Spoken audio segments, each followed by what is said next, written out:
What's up, everybody? How's it going? What's up, Cryptographics? What's up, chat? What's up, everyone? It's going to be fun. It's a hell of a jam to come into. How are we going to top that one, huh? I don't know, man. That's tall order. Hey, really quick, chat, how's the sound going? By the way, Cryptographics, I can only hear you on my left side. Really? Interesting. Okay, because it's going through my interface properly. Oh, God, I love the... Because was it going perfectly before we came on here, or was it weird? I think so, but I was looking at so many other things that I might have forgot. But let's ask chat. Chat, is the sound good? How's the sound? Let's double check this before we jump in here. Let's say hi to everybody. What's up, Kirill? What's going on? Kirill already got a super chat. You see that? You're famous, man. Let's go. You're famous.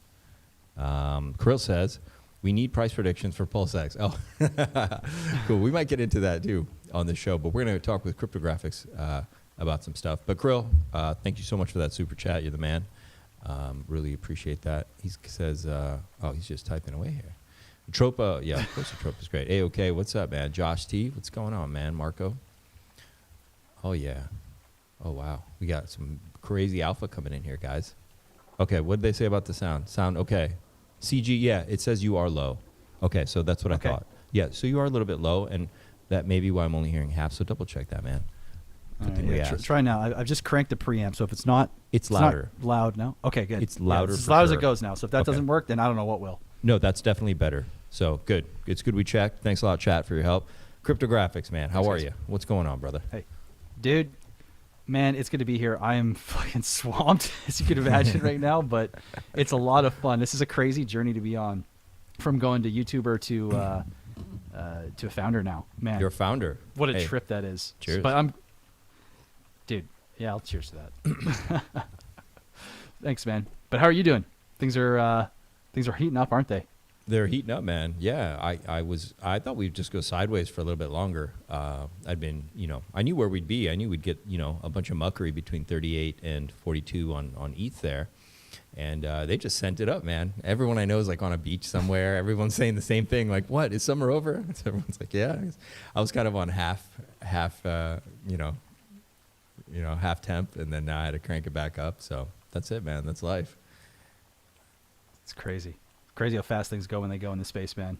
Yeah, they're moving us. They're moving this cycle forward, man. That's it. We're going, man. We're going. Well, so the crazy part that I keep seeing too is the fact that we haven't even had they haven't even turned on the jets for retail yet. Institutions are still buying and gobbling things up. Retail is not even being alerted to come here yet. It's like, man, how high are we about to go right now? Like, it's absurd. No, people are still like, so how's that crypto thing going? And yeah, I was told to stay away from crypto, and it looks like a scam. Like, yeah, retail's on, they got their, yeah. That's it, man. That's what's going on. They are not here. It's wild, bro. Yeah, but they're gonna be here soon. So, crypto, this is the first time you're officially on the show. Welcome. Tell us a little bit, because I remember you. From last cycle, you were really into Hex, and I remember you used to make videos. So that's kind of where I knew you from. And then we started talking again quite a few months back. So tell everybody a little bit about, just real quick, whatever you want to tell us about who you are and kind of how you found your way to Richard Hart or Hex or even, yeah. Would love to. Yeah, it's a bit of an interesting one, because normally people say like, oh, I had some buddies that got me in, but believe it or not, my mom was the one that actually got me into crypto. She kept pestering me. She was into crypto a couple years before I actually got in, and she was, yeah, dude. So she was the one that was like, get in, like read about this stuff. Like, she was already looking into all this. She was into Chili's and all sorts of these like more utility style altcoins that were out there. And so she was pestering me, and finally I gave in, and she had this Blockchain and Bitcoin for Dummies, these two books. I took those, and I was working in a rock truck at the time.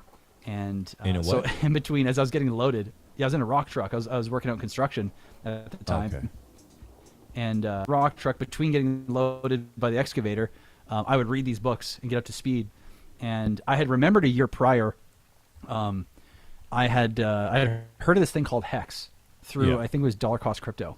Okay. And I was like, what was this thing? So I remembered it and started researching like crazy. And next thing you know, I'm trying to talk to people about this Hex thing, because I was like, oh, this actually seems like it's It's kind of like old. It felt like old tech. Cryptograph. One sec. Are we having issues? Yeah, hang on. It looks like a bandwidth issue. Hang on 1 second. Let me Yeah. close everything I can right now to save this. I have charts open. Charts, trading view. Gotcha. Yeah, I had trading view open. Hang Okay. on. I'm guessing it was on my end, so let me just make sure. I'm gonna just. Close anything unnecessary. I think we should be good. I think it was trading view. Let me just I'm still double getting a little spinning guy Mine though, too. so I'm gonna start closing I'm going to close stuff. Telegram too. What else I got open here? WhatsApp? Oh. And once again, sorry about Just that. Didn't mean to closing interrupt you, but everything here. I just wanted to make sure we didn't lose the stream.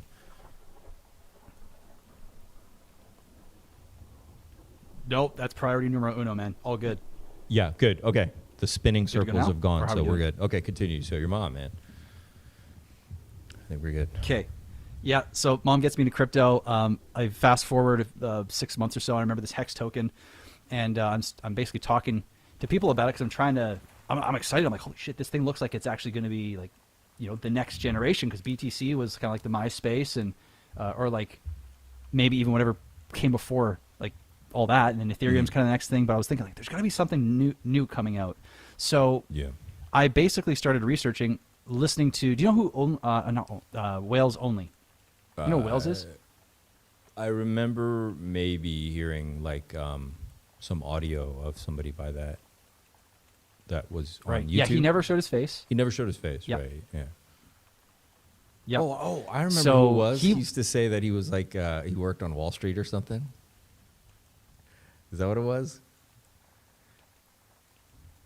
Yes, super long. Like, he Okay, had I'm this super definitely long, familiar with who that is. Yeah.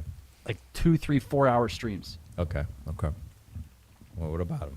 Yeah. Well, he vanished. He's so gone. he had super long streams. Okay.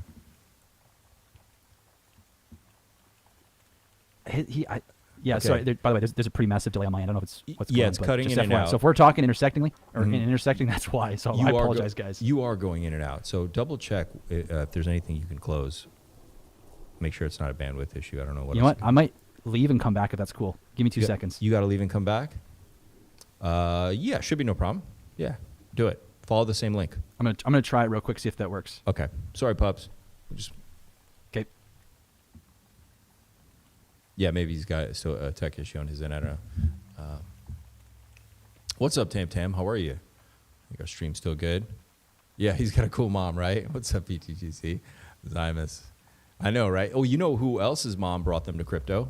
Chat. Do you guys know this? Very famous person. His mom brought him into crypto. You know who? You know this person. Who is it? We should do like contests on the show from now on. Like, anyone know? Anyone know? You guys know. You guys will know exactly who it is. Let's see if anybody gets it. Whose mom brought them to crypto that you know? There we go. Hopefully that's better now. I just put out to the chat while you were gone, little trivia. Somebody else is who's famous, their mom also brought them to crypto. Donald says Maria's mom, 414. I don't know. I don't know that. Do you know who it is? I actually don't know if I do. Vitalik Buterin's mom introduced him to Bitcoin. What? Sure. Yeah, and to the blockchain. Yeah, that's the story. So Wow, I you're in didn't good know company, that. man. You got cool moms. That's wild. All right. You Well, and Vitalik. Yeah. that's rad. Wow. Okay. What was I saying again too? With we were talking about whales. So yeah, Oh, whales only. Whales only. yeah. So listen to him. Listen like 3-4 hours. Just put on again. Still out. At this point, I was out in a gold mine.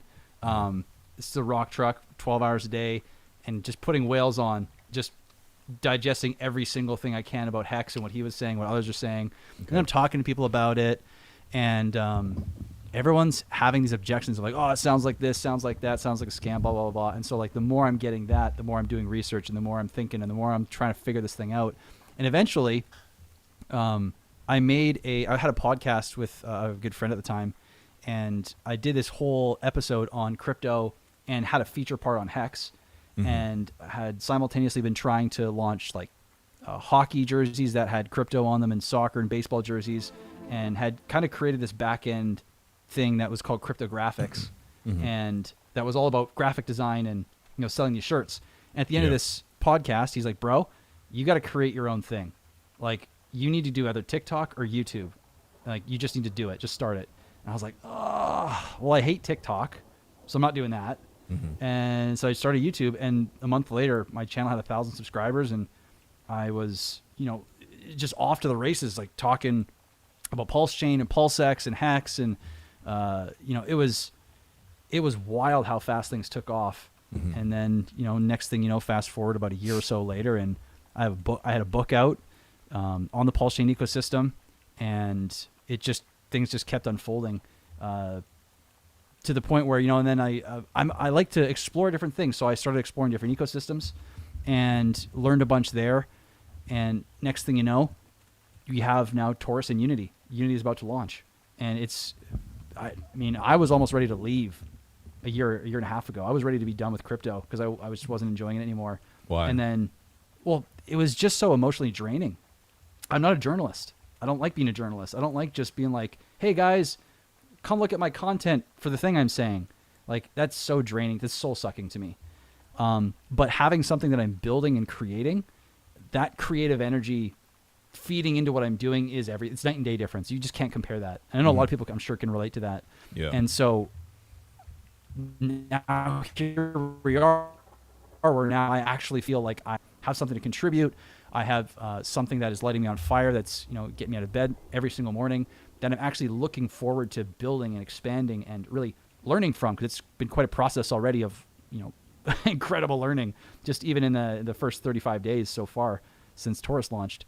So I mean, quick and dirty, I'd say that's really it, man. Now we're here, and right on the precipice. So why did you stop making, or why and when did you stop making content about? Because now that you mentioned, I do remember your PulseX videos. You were really into PulseX, if I remember right. So why and when did you start or stop making videos about PulseChain and Hex and switch to TitanX? Yeah, so I got to a point where I was just like, I could only talk about the same stats, the same things, the same talking points so many times before I was like, dude, I'm going insane, right? Like nothing was really changing. Nothing was really happening. Yeah. And I was just losing it over, like, I couldn't keep doing that. And then when TitanX came up, it was something fresh and new. And I didn't like Zen. I really didn't. But this was a hybrid kind of system that took what I didn't like about Zen and actually, gave it something that looked like it was like really interesting and cool. And I didn't even get in day one. I had a friend actually basically drag me into it, which I'm thankfully did, because learning what was in that ecosystem, or what's been in that ecosystem, has been critical.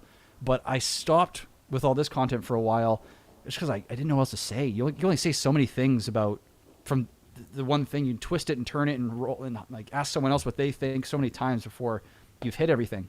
Yeah. So I just felt like I didn't have anything else to say, and it was also really cool to learn something else. Like for me, I love learning new things, especially when I think that there's something in them that's like innovative and different, and I'll go explore. I'm not one to just sit and stay in one place without checking things out. And so I did, and I'm very happy I did, because now we're here. Now we have Unity coming out, and I just like can't wait to see how this is going to go on PulseChain. And even now, that's why I haven't made. Even if you look at my channel lately, I haven't had a lot to say about TitanX. Haven't had a lot to say about PulseX. It's because at some point, there's only so much you can say about these tokens, really, without trying to really get views. And I've learned for myself that that's not how I want to operate. So, what did you think about TitanX, man? Like, how's your experience? Well, initially, honestly, it's been very, very different than PulseChain on numerous fronts. For one, I mean, initially I was skeptical as hell. I was like, yeah, I don't know about this Jake guy. I don't know about this Titan. I don't know, right? Mm-hmm. And when I went in and started participating, it was like the first time where I got a big win. And I was like, whoa, okay, this is cool. I started researching and understanding a different take on tokenomics and system design. And it was also the first time that I had seen something come out where building on top was encouraged, and it was like, I want you to build. I want people to, I want to stream. Like as the founder, Jake coming out and saying, I want to stream with you guys. I want you guys to build. It was like a different level. It was like a different type of community where it wasn't focused on the one token. It was like, expand this thing. I'll support what you're expanding. And it was just different, right? Different ethos, different tokens, different ecosystem, all that stuff. Yeah. And it was really refreshing to see that level of support for anyone that had a cool idea. It wasn't like, it's not Titan X, so we shouldn't talk about it. It was like, it's not Titan X. What is it? Like, well, how's this going to help Titan X? And it was really, really refreshing. And that made me, it was ultimately why I ended up building on Titan X first, because there was just so much acceptance and support for building at that point. It was like, I didn't even think about anywhere else to build first. And in hindsight, it was actually the best move possible, because PulseChains get people to buy into an idea. And especially, if it's, when you're bringing something, you need proof. You need something to be tangible so people can see it and actually want to give it the time of day for good reason, because PulseChains had a whole bunch of shit happen to the community, and there's been scams and everything, right? So this was actually perfect, where I had a system that I knew was going to be powerful, but then to build it over on Ethereum first, have the proof, have the dashboards, have all the data, have the proof of concepts, and then being able to bring that over to PulseChain and be like, yo, not only do I have a protocol, but it's already been tested. It's been out quadruple audited. It's going to have so much of the advanced features that you're used to in other protocols, but combined into one that's all designed to just enhance PulseChain and PulseX completely. Here it is. I think it's way more powerful than just being like, hey guys, I've got this thing I've never tested out before. I want to try it out on PulseChain, you know? So. Okay, cool, man. Cool. So you started this project called, it was called Taurus on Titan X, correct? Yeah, that's right. Yep. Yeah. And how's that launch? How'd that go? Dude, it's been wild. So participation has been better than I expected, but I think lower than it could have been had, sentiment around Titan X and just the community been bigger and stronger. But even despite that, it has, and now normally if you hear a founder saying this, and you should still be skeptical of what I'm about to say, which is it's surpassed my expectations, but I would be willing to show why, because, I made statements before it launched where I was expecting certain things to happen, where I thought because of the staking that the price chart could go up, significantly initially, because people might not understand the creation mechanic, which is one of the two mechanics, and then buy the price up, stake, and lo and behold, that happened, and it continues to happen, where the price went from $3.50, it went all the way up to over 12, and it stayed there and slowly has come down, still over almost $8. And this is because people are, in conjunction with the buy and burn in the system, they're still buying and they're still staking. So this is one proof of concept that I thought might happen and has gone crazier than I initially did. And I mean, to keep it relatively brief, because there is a lot of small things that really did add up. There's been a number of things that I thought were going to happen that went better than I anticipated, and things that I didn't actually see coming that are working better, like the gamification. What I didn't expect was, because you can see your share ownership in the system, you can also watch it decline daily as people come in. So what I didn't realize was people were going to literally be fighting to hold their share of the pool every single day. And I see people literally telling me in the chat every day, like, I can't stop creating, because if I do, I'm losing position in the system. And it's been really wild to see all these little elements coming up, and how that's going to translate to Unity, because I think launching on PulseChain with the PulseChain community, and the potential for when people realize how powerful this thing is, for the level of adoption and what that means, what adoption means for the power of the system, I think Unity could be a completely different animal in its performance. Why is that? What were you trying to make? What is it? What do you mean? What was inspired you? Why do you say it's a different animal? What did you do? Well, it's the same system minus 2 or 3 small things just to make it specific for PulseChain, PulseX, the whole 9 yards there. But it's different because if we compare what Taurus is built on to what Unity is built on, we have the base token, Yeah. We have the community and Yeah. the chain, Right. right? And so you have Ethereum, which has single-digit X's that's likely to do, most likely this run. Yeah. You have Titan X that has a very different lay of the land, a very different potential X's it can do alone, on top of Ethereum. And then you have the community, which has a specific sentiment, which is like kind of mixed. People aren't sure 100%. It's getting stronger. But then you also have a lot of the people that are on the outside that maybe didn't do so well, didn't like Titan X, didn't like Jake, that are still kind of like not thrilled and kind of sour.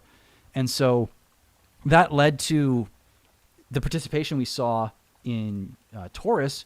And if we compare that to Unity, I mean, it's pretty easy to say Pulse is going to overperform Ethereum this bull market, right? Like we're all pretty sure on that. PulseX should do very well as well. Those are the base tokens it's built on, and also the chain it's built on. So the X is the potential for performance on a price front for Unity is already much higher.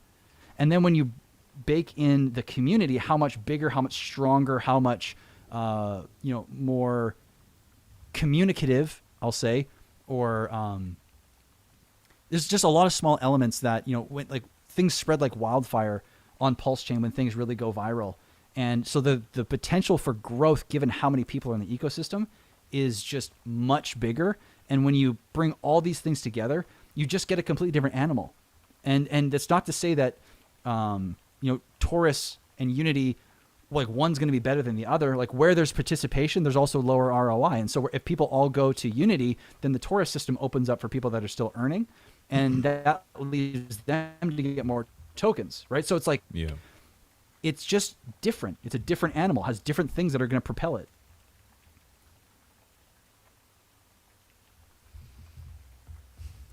So when you make something and you've started it on one chain and you're adopting it for another, is that very difficult?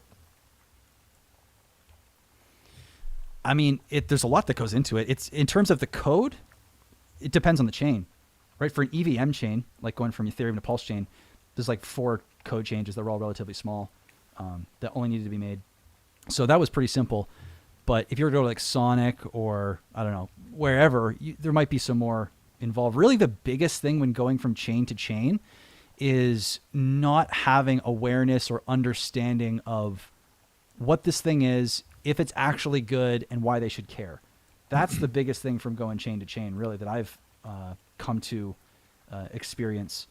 Not so much literally just bringing it from chain to chain. That part's easy, but it's getting people to know, getting people to understand, getting on streams, getting education out there, especially because Unity is really simple to use, but there is just so much depth to it that, if you start with the depth, you can lose people.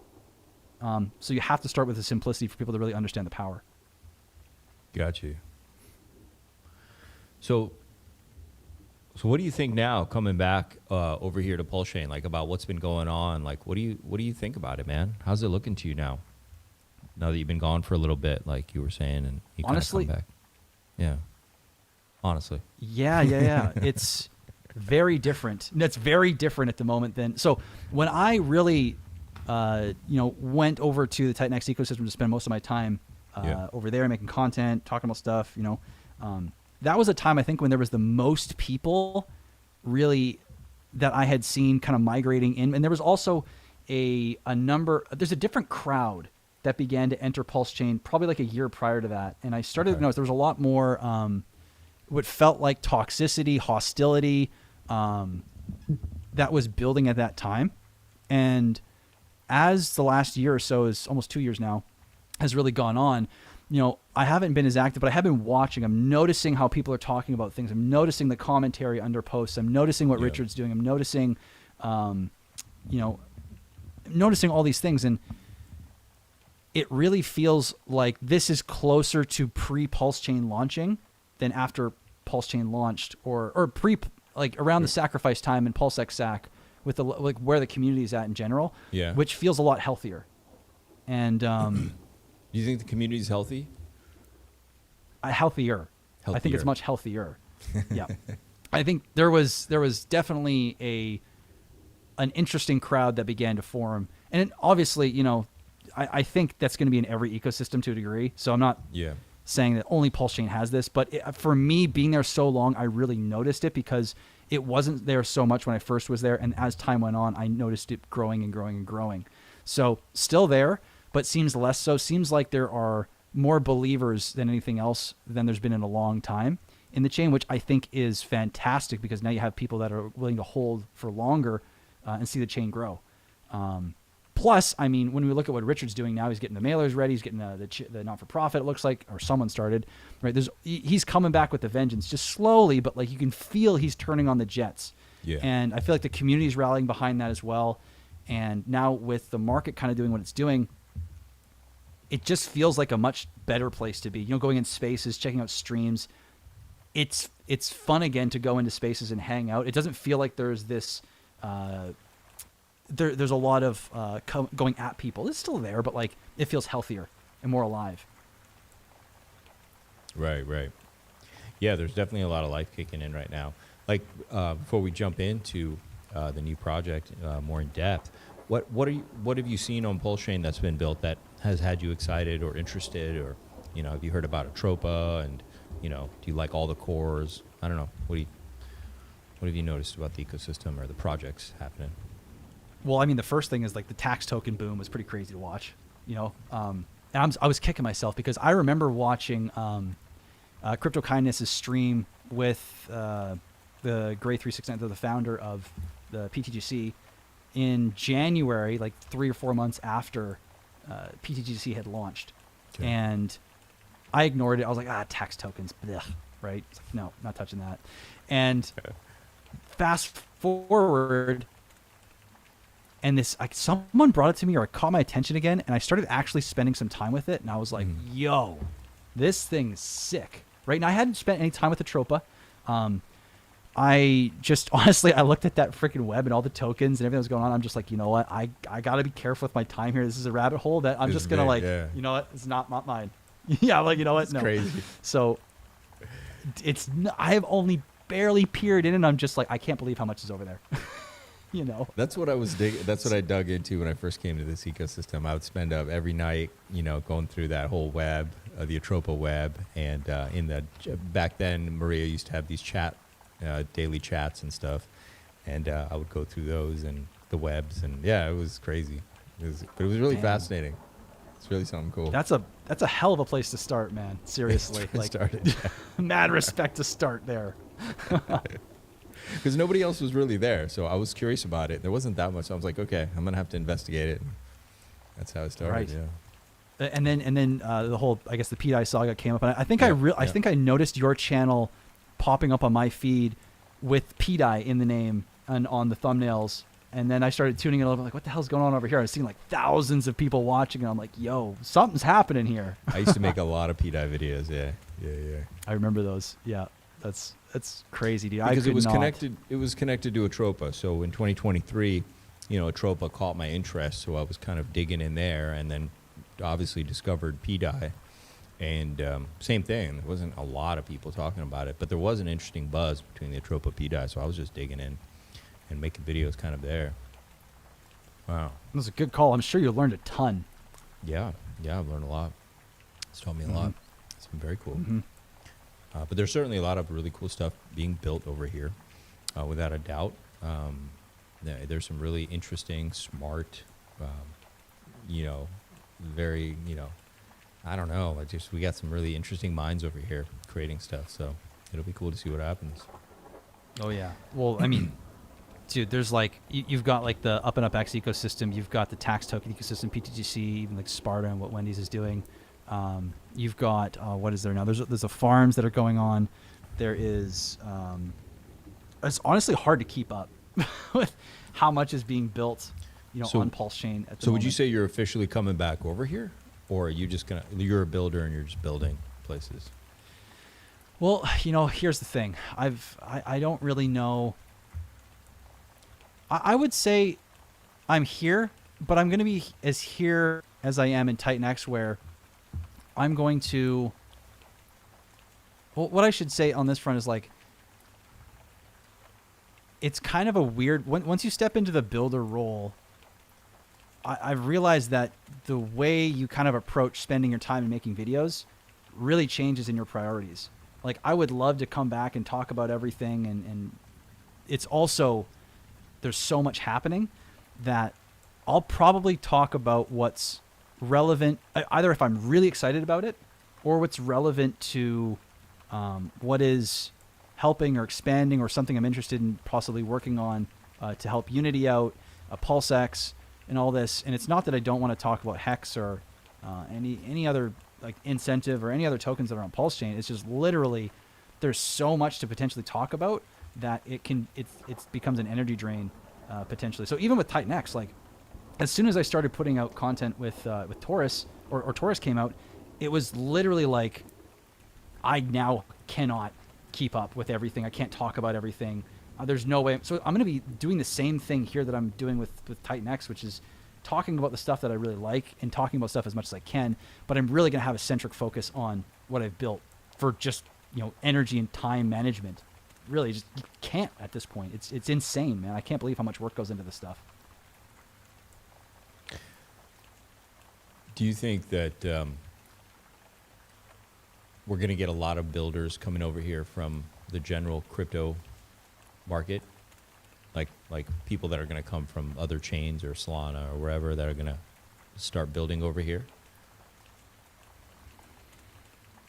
It's a good question.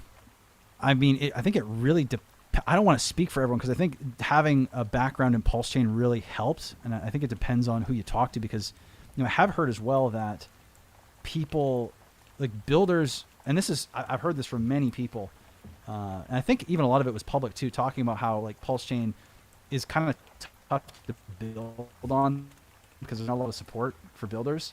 Yeah. So, it's kind of got to be a labor of love. So the point I'm making here though is not that PulseChain isn't prime to get in on and to build on, but if you're already from the outside looking in, you already are of an opinion that, Richard is doing whatever you think he's doing and it's not, good or he's a scammer, blah, blah, blah, blah, blah. That's already going to impair what you think about building on PulseChain. And then if you were to look into it and find out that, yeah, it's already there, it's not super straightforward, then I could see there being some roadblocks, but that's also an opportunity advantage at the same time. If you're getting in before everyone else and you're building in a sphere that is going to be a dominant chain in the future, yeah. I mean, that's perfect. But I don't think everyone's thinking like that for the most part. I mean, the Titan X ecosystem is actually starting to think about it. There's been a lot of building over to PulseChain and expanding over in this direction.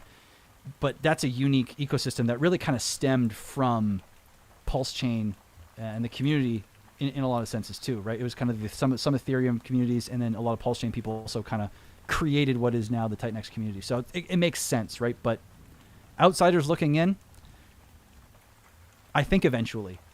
I just don't think right away. Okay. We need a lot of more green candles, right? Yeah, I think people need to forget about all the stupid stuff that's been online for a while, painting the picture of something that doesn't actually exist about what PulseChain is. Right. Yeah, that's very true. Very true. How do you think he's been handling, the launch and obviously the lawsuit? And do you think he's going about things right? I mean, to say right would be, I would be.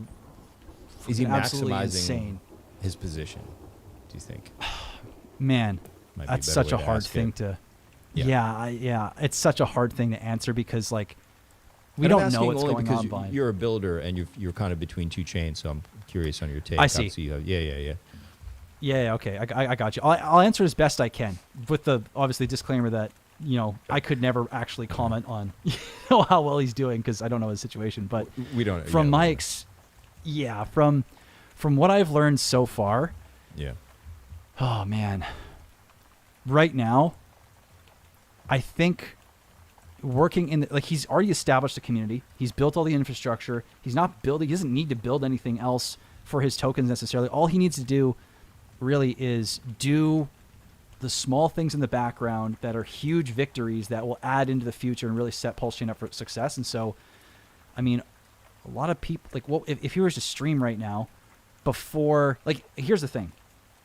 When you spend time away as a founder, you're creating this tension in the community. And the reason I'm speaking of this because I've witnessed it now with Richard and with Jake, because Jake's doing the same thing over on Titan X. Oh, really? So we think. Yeah, he's been MIA for months now. And so what I've watched, yeah, he's been gone. We jokingly say he's stuck in the sauna, but basically he's kind of doing something similar but more extreme. And what I've noticed though is that there's this tension that begins to build in the community, and when there's tension, there's a release at some point.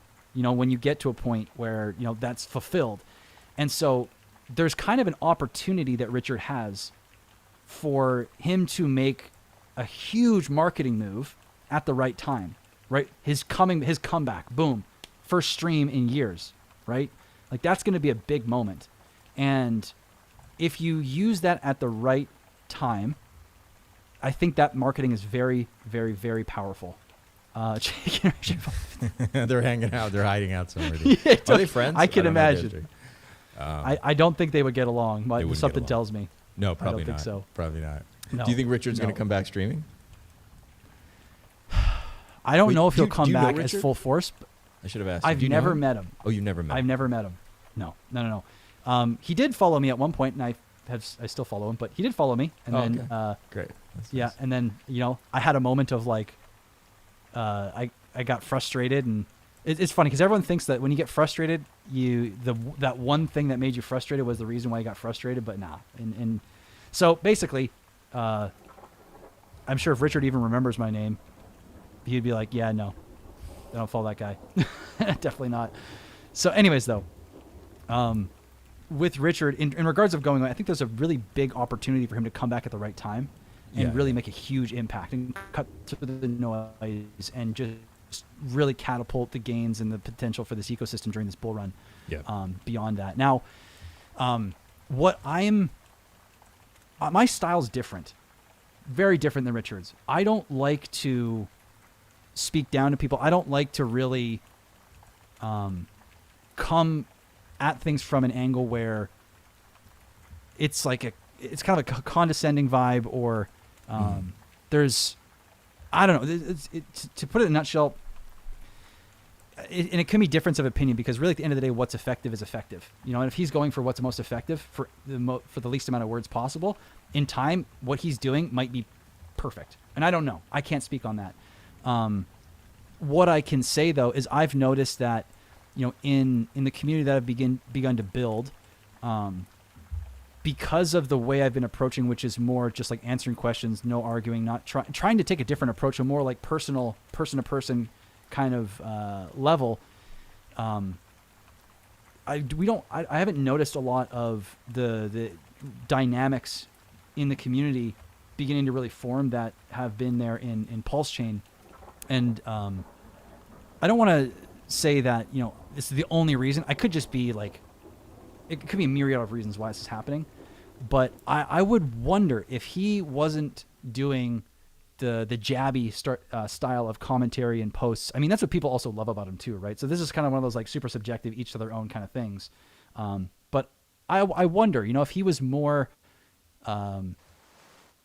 less jaded maybe, which I understand why you'd be jaded if you look at his saga. Makes perfect sense. But if he wasn't really like letting that show so much, I wonder how the community would form. I wonder how many more people would pay attention to PulseChain. I don't know, but it's something I speculate on and think about quite often, actually. Interesting. No, I mean, he's his own personality, and that's the way it is. Exactly. I don't expect him to change that much. He might change his outfit, but he is who he is. No doubt. Exactly. Yeah. But that's how it is. I think at the end of the day, success matters. Like there's definitely been CEOs or founders that are not likable people, but enough green candles, people just are like, you know what? It's not my. And I feel this way too. It's not my job to judge a leader or founder. If they're smart at what they do and they know how to be successful, release good products, and or keep the company expanding, so to speak, then who am I to question? Like, it's working. Whatever they're doing is working. Keep doing it. So he's coming out. Yeah, he's got a great opportunity here to like come out of the gate, so to speak. So let's see what he does, right? Let's see how he handles this. And he comes out, and as long as it's successful, that's what matters. And, works. Yep. Couldn't agree more. Yeah. And people it's will. all that matters at the end of the day. Yeah, and they won't care. They wouldn't pay attention if it was not a nonstop growth, right?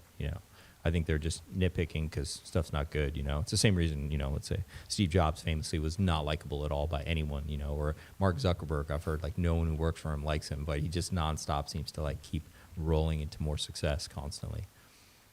Right. And right. That's a great point. People are just like whatever, right? Exactly. Something's working well enough. If it's doing what people are wanting it to do, if it's growing like you said, I think you nailed it. We'll see in time, because I'm one dude on the internet and I've got an opinion, and Richard's built businesses. He's got a lot of experience. I don't have this. I'm stepping into the founder role the first time. So like I've said before, like the amount I've been learning about what he's gone through has really made me appreciate and understand, like, I can't believe what he's put up with and where he's gotten things, given how much flack, how much resistance, how much gatekeeping he has. Like, I mean, I haven't had even a fraction of that. My resistance is trying to get people that I already know to, get excited about this thing. There's no one gatekeeping me. There's no exchanges blocking me. Like, I don't have people literally on $100,000 or 100,000 subscriber, million subscriber channels calling me a scammer and basically slandering me, and it already feels like quite difficult, you know? So he's on another level, man. I have so much respect for Richard. Yeah. Yeah. Yeah, he's certainly brutally attacked, and no one's slowing down yet on that front either. We'll see what happens with that. That'll be interesting when he comes back, right? Or if he comes back. Some people are saying he may not come back streaming, so that'll be interesting. Maybe not. We'll see. We'll see. Yeah, we'll see. Yep. What do you think about the cores, really quick? Are you interested in all of them, or are you still just kind of a hexagon, or you have hex stakes, or are you kind of interested in incentive token, PulseChain, the gas token? I know you like PulseX, or you used to. What's your take with all these things he's got now? Well, I mean, they're all kind of like it's a fantastic system. Hex on its own as like a long-term token, like a replacement for a certificate of deposit, was such a freaking cool idea. But then when you bring in its own chain where you reduce the fees, you make it so that way staking is more viable.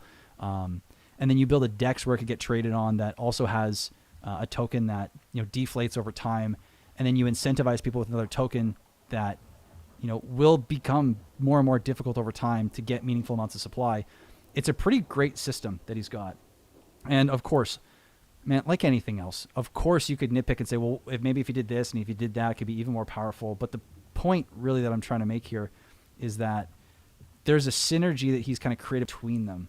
Especially with like one of the first things I noticed about when PulseChain went live was how I learned so much about liquidity providing from him specifically. Like when I saw PulseChain launch, it gave me the understanding of how you set up an ecosystem, right? How you stack liquidity, how you set up your ecosystem so that way when the core wins, everything else wins. And if you look at how the ecosystem goes, like the liquidity for Inc and PulseX are both like they can rocket pretty quick, right? They can move pretty quick. And when they do, the value of farms, let's just look at incentive for a second. Like as incentive goes up in value, the APR for farms starts to skyrocket, incentivizing new people to come and thickening liquidity, bringing over new people. Potentially the more PRCs could open up, or more PRC farms could open up. And there's just so much potential for adoption in that alone. So that like incentive is an incredibly powerful tool just sitting there. And the fact that he can lower liquidity in the system by cutting some of the inflation or the supply distribution, that makes it even more powerful, because now you can set your ecosystem up to literally be a catapult because you've thinned out liquidity. Now you can maximize every dollar, helping that volatility skyrocket your whole ecosystem, re-incentivize everything at the top, spread liquidity out, and now you won't go nearly as low as where you previously were. Right. All the while, all your tokens benefit from it. It was a really, really innovative approach to setting up a blockchain that I don't know anyone's ever done before. And all of them combined, man, they're fantastic. So it sounds like you're bullish on incentive token. I'm bullish on all of them. Like they're all gonna, anything built by Richard Hart, is going to do well. Like Hex, especially because there's so much Hex stake right now, there's not really as much incentive for new people coming into stake. That means that as this thing starts to rip, Like, really the main reason people are going to want it now is for buying and holding potentially, which means a lot of buy pressure. And because the liquidity is so low on this damn thing as well, it's like, I think it's the lowest liquidity is in Hex, if I'm not mistaken. Now, I haven't checked in a little while. I think you might be right now. Yeah. And it's really interesting because I think it's one of the most undervalued now. I think it's going to surprise people. Oh, yeah. What do you think? Well, dude, it's his firstborn. Yeah. Like, come on. It's the thing he talks about is like, I think this is Nobel Prize worthy. Like, of all the things he's built, that's the only thing he's ever said is Nobel Prize worthy. So, he said that? Yeah, numerous times. Well, it's great code. I mean, it really is cool, and I wouldn't be surprised if the market catches up to it at some point and realizes how amazing it is, and it goes on an epic run. Do you have price targets for Hex? Dude, I'm so bad with this stuff. Every price target I've ever given has been like either we're still waiting for the price to go up or it just I've missed the mark. I'm not a price prediction guy. I would like to see. I mean, here's the thing. The PulseChain ecosystem, when it rips, it's not going to do a 5 or a 10x. There's no way. When it goes, it is going to go. And so I think that you're going to see numbers for Hex, PulseX, Pulse, and Inc. that's going to make people's jaws drop. And that might be over $1 for Hex. That might be between 5 and 10. I don't really know, but I think it's got to be high enough where A, Richard gets his glory, B, everyone's staring at PulseChain like, what the hell just happened? And C, everyone's like, I need to get in on that because that's absolute insanity. So you can't have an all-time, like Hex can't go back to all-time high and people be like really paying attention, right? You have to crack all-time high. You have to go beyond what people can even imagine to turn everyone's heads and make them be like, what was that? Yeah, 100%. 100%. Like you thought there was a lot of, uncertainty and divisiveness about Atropa, but man, you should hear the debates upon, Inc, for example, Inc token, of some people saying it's going to be down forever or useless, with some people saying it's the next Bitcoin. It's really interesting, the speculation right now, and not to mention speculation on Hex price targets. It's crazy. Yeah, what's the one thing you're seeing as like the strongest argument for incentive right now? Because I think you're right. Incentive is one of the more interesting ones because there's so many ways to see that token evolve over time. I've been bullish on incentive since the very beginning. Once I saw the tokenomics, and I thought about kind of like you were mentioning before with the APIs, how it can be used to move the chain. They literally just called it incentive. But in a way, Bitcoin was an incentive token. It's just they could have called it incentive. They called it Bitcoin, but it is an incentive token for miners to support the network. All right, right? Yeah. It's in a way, it's just a yield token, right? You get it for. I mean, people were buying pizzas for it for 10,000 Bitcoin. It was nobody expected people to want to save it at some point, right? Like it was just you're rewarded for holding up the network and mining. And here I got 10,000. I'll give you pizza for it, and here's 5,000 Bitcoin, whatever, right? So I think in the same sense, he's created his own version of that over here. I really believe this. That's why I've been very bullish about it, and I've become friends with a lot of the other people on PulseChain who are very bullish on incentive too.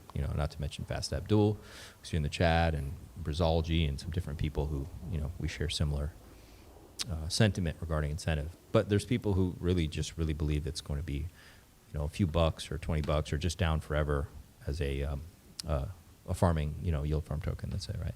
But I do believe there is some greater plan for it. I do think there is. It would make sense. I mean, there's so much you can do with it.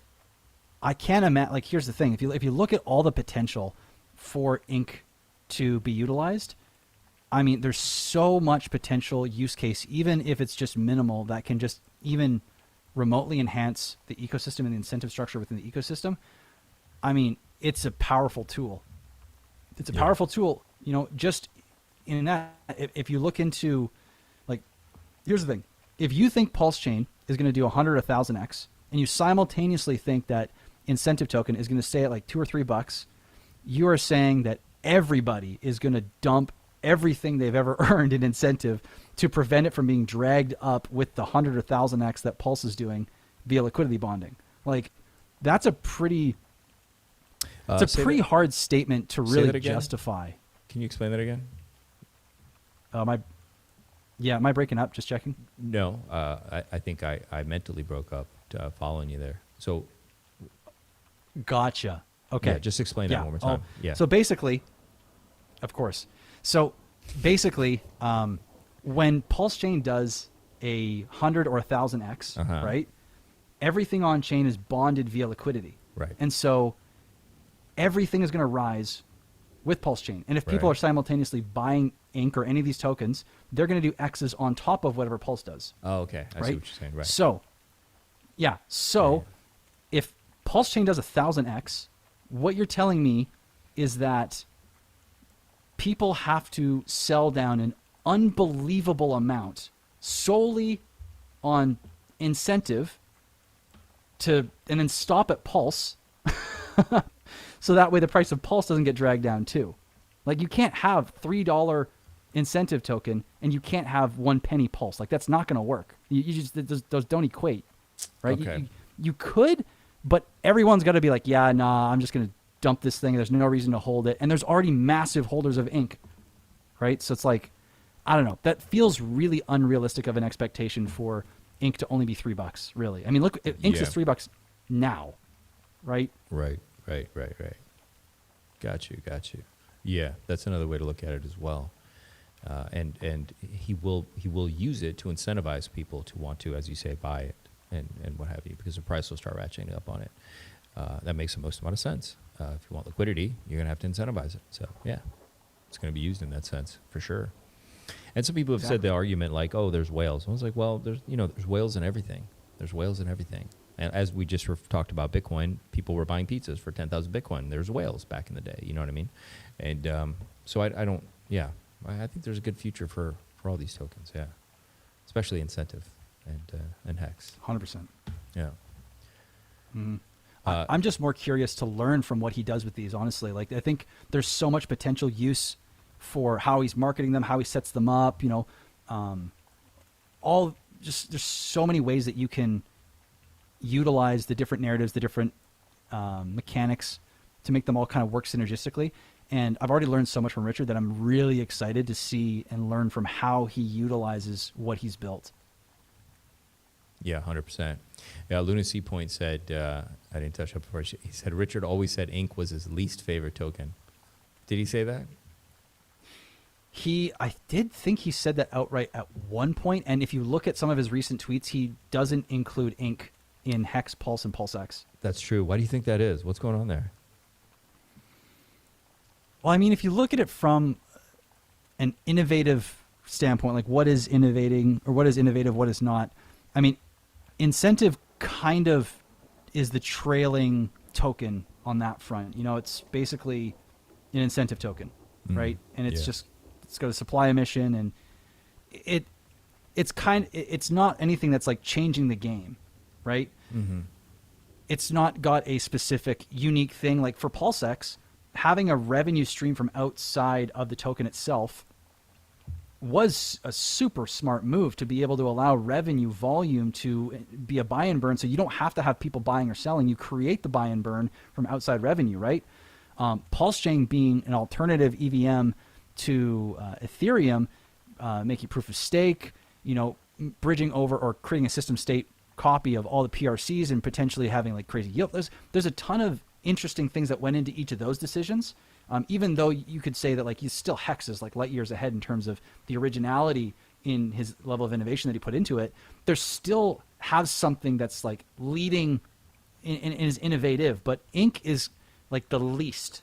Doesn't mean it's not a powerful tool. Doesn't mean it's not incredibly important to have. But I can see why he would value it in terms of marketing less, because it's not. It doesn't have that same potency. It's. I mean, look at the name, incentive. Yeah. Right. Yeah, It's very basic. It's basic. Yeah. Chat, get your questions ready. I'm looking at your questions coming in for Cryptographics.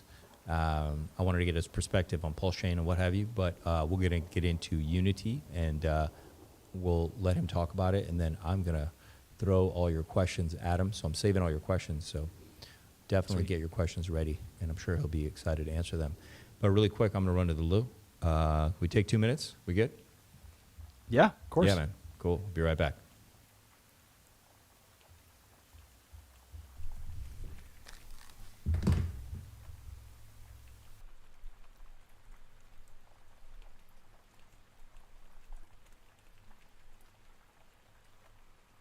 Well, I guess it's just us now.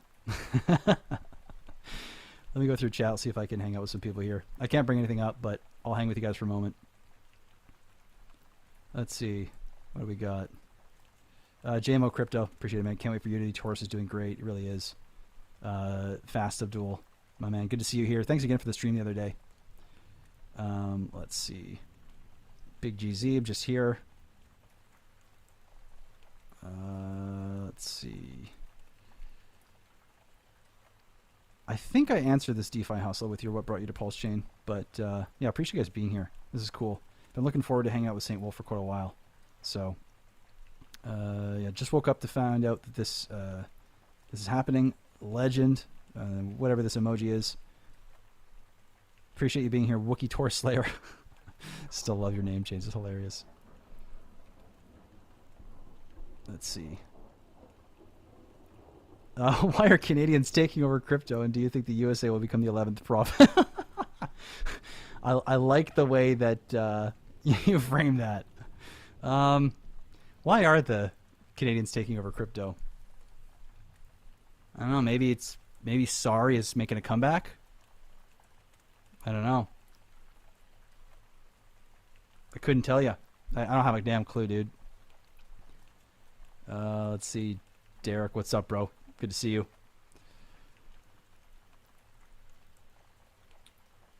Let's see here. Luna's asking, Steve, do you still have faith in Hedron and Icosa?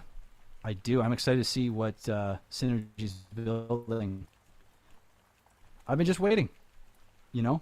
I've been just hanging out waiting because the system needs a couple updates to really bring it all home. And I know Alex is a gigabrain, an absolute gigabrain. So especially considering like when that system came out, that was one of the most special systems that I'd seen.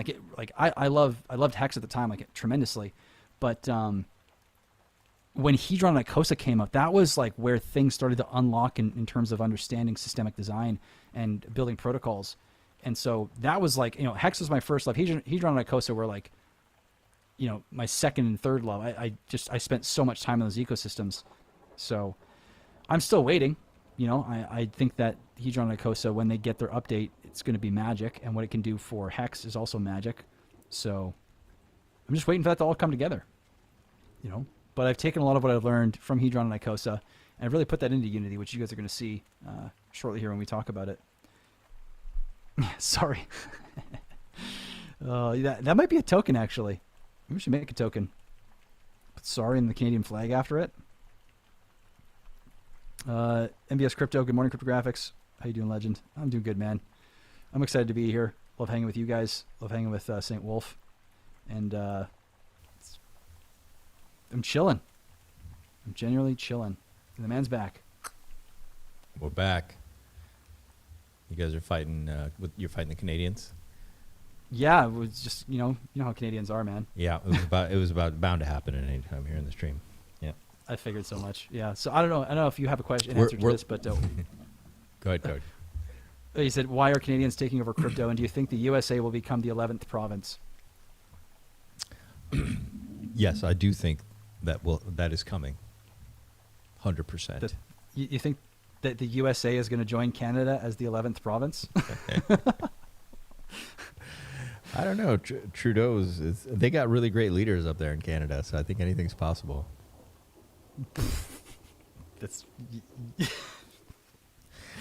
I don't know how to comment on that. You guys get all the Nobel Prize winning leaders up there, so. Oh yeah, keep them rolling, man. Keep them coming. They're on a roll right now. All right. What's going on? Let's go. Let's look at Unity, man. So a lot of people are excited about this. I like the vibe. I watched the launch of Taurus on what's that? Titan X, and so I'm kind of interested to see because I think this could be a good fit over here on PulseChain. So, yeah. What should I pull up and tell us what this is, what it does, and price targets? Yeah, of course. Can I actually bring up, because I have the DApp. It's on a private link. Yeah, you but want to I share can it? bring up the DApp and talk about it. You can share it, or I can pull it up. Yeah, let's do that. Now, all right. for the record, Yeah. I'll share it on mine just because there's like a private link and Yeah. stuff. You know how all the secret stuff is. Yeah, yeah. But let's do this. Let me just double check that it's working. Oh, yeah. Got you.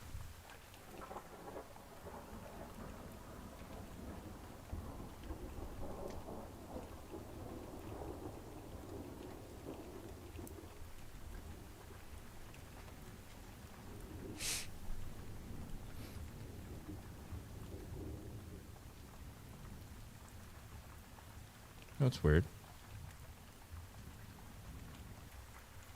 Is it not coming up? No, it's on my end. I don't know where the. Oh, I get it. I know where it is. Hang on 1 second. I gotta make you disappear 1 second. Okay, there it is. I gotta do this. I'll bring you back. Okay. All right. Just got hidden. All right. I wonder if I can. Now, if I can shrink this tremendously. Oh God, that's not working. So yeah, just There we go. yeah, that's fine. Right. Cool. Oh yeah, that's great. That's wonderful. Let me actually just do this. So, this is the DApp. Now, I want to just talk about the design and quickly the why, behind Unity as well. So, I've designed as a precursor and kind of a disclaimer. The DApp is designed to be incredibly simple, meaning there's two actions. Two fields that you put information in, how much Pulse or PulseX you want to use, and then simultaneously how long do you want to be in the system for, max. And so when you're in the DApp here, as we scroll down, you can see that there's a create, I don't know what's, good thing this is, this should say Unity here. That's hilarious that this says Taurus. All right. I don't know if my dev's watching, but that's hilarious. Wait, what? Because there's Unity here. Anyways, though, I don't know if you're noticing this, because this is a test. This is supposed to be, this is the Unity DApp, and I just noticed. I gotta I'm tell gonna my bring it guy. up bigger. Let me bring it up bigger. Hang on. That's pretty funny, actually. So, in the DApp, there's two actions. In create or stake, that's it. Meaning, you can take advantage of higher prices or take advantage of lower prices to get shares in the system to earn this token. Now, the point of this is to allow you to bring in Pulse or PulseX, and every time you put something into the system, PulseX gets burned immediately, and this forces buy pressure into PulseX. Now, why would you care? Why is Unity important for PulseChain? Why do we need? I've even heard this too. It's like, why do we need another hex? Well, this isn't hex. This isn't trying to compete with hex. This actually is more it's closer to Bitcoin, if anything, which means it's got a limited supply. So max 125 million tokens can be created, or basically can never be the capped supply of this token. And I want you to imagine what would happen for Bitcoin if you could stake Bitcoin to compete with those who are mining in the system for daily block rewards. Just like, think about that from what would happen to the price of Bitcoin? What would happen to long-term valuation if buying Bitcoin got you access to potentially earning BTC from block rewards? It got you earning the BTC from the block rewards if you stake. Yeah, like imagine you could stake your BTC and simultaneously compete with the miners based for on block how much rewards. you stake. Yeah, exactly. That's really interesting. It is. That's Unity. So the miners would have to split their reward, which is fine because they're not spending the amount of energy like on Bitcoin. This is okay. Unity, interesting. Interesting. Yeah, and if we want to take this another level further, now we'd ask, okay, we have that system where now the BTC miners and the BTC stakers are competing with one another for the block rewards, right? So retail can get in, institutions can get in, easy access potentially to yield. Yeah. Now, what would also happen if BTC had a massive buy and burn in that case? Right? Yeah. Now we go one level further. What would happen if when people were trying to get in to earn block rewards from this new Bitcoin that we're creating here via mining or staking, that the liquidity was also automatically being built in a decentralized fashion to create super deep liquidity over time. Okay. Using magic bots. Yeah, in some way, shape, or form, right? Yeah. All of this is Unity. Finite supply, 125 million. 2 ways to earn the supply. One is made for higher prices. One is made for taking advantage of lower prices. And there's a buy and burn, which removes and deletes the supply every 10 minutes. There's also a buy and build, which is that liquidity building contract. And all the ROIs that you're seeing in the system are compounded by PulseX, because when you're seeing a creation ROI here, which I'll show you, and obviously, guys, this is testnet. There's no one participating in here. This is not a real ROI. Please, for the love of God, don't expect this. Okay. But when you're seeing an ROI in the creation side, this is your ROI relative to PulseX.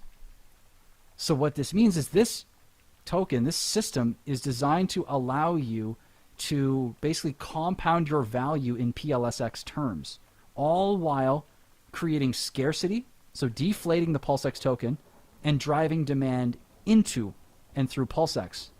There's a lot of different mechanics and dynamics at play there, but the easiest way to think about it is like leverage, like forcing your own leverage, essentially.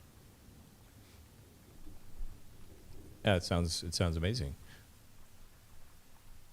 And that's it in a nutshell, man. Really, like you. Now the thing is, when you go from this more macro look into the or under the hood, you start to really see how much time went into understanding Hex, Hedron, Icosa, and even Titanx, and how they kind of came together. Because the shares here are very similar to Hex, right? There's even, when we think about Hex and the T share, Unity kind of has that same effect, but it's actually a more extreme version. Not better, not worse, more extreme. And I mean extreme in the form of delayed gratification. Meaning, if you want to continue to be relevant in this system over time, if you want to continuously earn the Unity token, then you can't do rolling stakes. You can't do a one and done stake. You can't scrape yield off and keep going back into the system thinking that you're going to be relevant, you're going to continue to earn. What this system is designed to do is require you every 88 days, which is the max length of the system, before you have to come back in again, that the system gives you your tokens and says, here you go. Now, do you want to put them back in the system? So now you have to get your tokens. You have to look at your ROI, the gains you just had, and you have to decide once they're in your hand to put them back in to delay gratification. Instead of it being just you wait 5 years, you wait 10 years, you wait a year, every 3 months you have to decide to go back in the system to maintain your earning capacity and your share in the system. And so this isn't better, it's not worse, it's just different and more extreme than the T-share, but it really learned from it. And that's why you're seeing this. So, or you just buy and hold your tokens and sit on them. You absolutely can. Now, this is where we start to unfold what's happening in the system. So when you have Unity tokens and you're holding them, there's only so many tokens that are going to be able to be in existence at any given moment. Now, your tokens are worth a certain number of shares in the system at any given moment. And to be exact, every single token, when creating or staking for 88 days, is worth 7,744 shares, right? So if you are taking a decent number of tokens and you're not staking them in the system, not putting them to use in some way, shape, or form, you're actually giving everyone else the ROI. You're actually making everyone else's ROI go up by not participating, because there's only so many tokens able to be earned, and by you not going in, there's more for everyone else. Okay.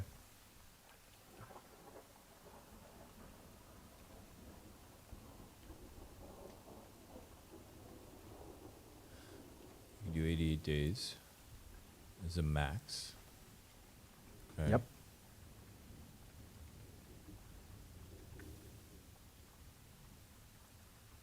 And so I'm stayed quiet too, just to let things sink in to see where your mind goes with everything. Yeah, because I'm thinking about that Bitcoin parallel you you said too. What this is like, you're sharing with the miners the inflation of this token, correct? Exactly. Yeah, both stakers and, like in the Bitcoin analogy, miners are both competing for the same block rewards. Block rewards. And what's this inflation rate the Unity So- created? Yeah, the Unity created, or the Unity pool, and actually let Yeah. me go here, and I'll show you how this works. So if we go to the stats, you'll see that day 448, because this is just an hourly decay on the test net, so it's not the same. But on day 1, this number will be 100,000 tokens. Okay. And every day after, it's going to reduce by 0.08%. Okay. So if you were to look at the Bitcoin supply curve, where it goes like vertical initially and then tapers off and never quite, or basically reaches 21 million after like years and years and years, it's the same supply curve, but just higher unit bias or higher unit numbers than BTC, but same, effectively. So 0.08% decay rate daily, starting at 100,000 tokens. Okay. Interesting.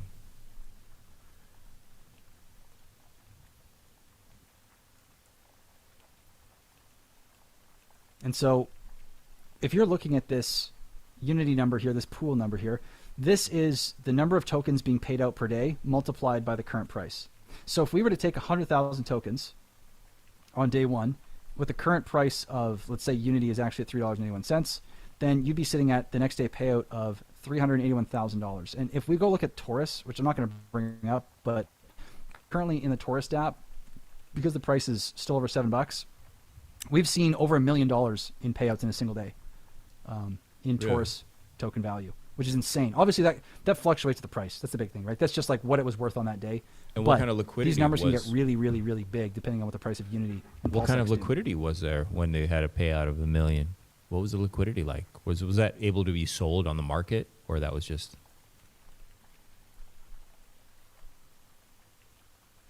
Well, in the system, so initially there was a $40,000 pool made, Mm-hmm. and as the price went up, obviously liquidity scales as price goes up. But when people are earning, especially if you're creating, you can only claim what you create up front as your principal guaranteed amount, and then what you earn after you've finished 100% of the creation period. So people that are in the system, if you create, you have to wait the full term for however many days you decide to create and earn over. That's big to understand. You can't claim these things daily. So people that are earning part of this like $1 million on that day payout, they can only get access to that at the end of the 88 days. And this is where creating and staking get quite interesting, because if you decide to stake, so you buy Unity on the market and you pay a little bit of a Pulse or a PulseX fee to get in the pool, you actually have the ability to end your stake at the 50% mark, which is completely unique to staking versus the creating in the system, and you'll get your principal back at least, or you'll get your principal back. And if you go further than 50%, you begin to get some of your earned tokens as well, which really unlocks a whole lot of game theory. But long story short, if someone is staking, they only have to serve 50% of the period that they've selected before they can come out and potentially get a little bit of what they've earned during that time. Okay. But you never lose your original that you staked. Exactly. And that's by design. I wanted any penalties in this system to make sure that if life happens, if you end early, what you put into the system is always yours. So even if you end past the grace period into the 7-day penalty zone for ending a creation or stake late, you can only lose what you've earned. No matter if you wait 10 years before you claim a stake or creation, what you've put in is always yours no matter what. I didn't want people to be punished for life happening and for circumstances just leading to them not be able to claim their tokens and they lost everything. That sucks, man. I don't like that kind of reward system or penalty system. So this was kind of a hybrid approach. Gotcha. Okay, that's interesting.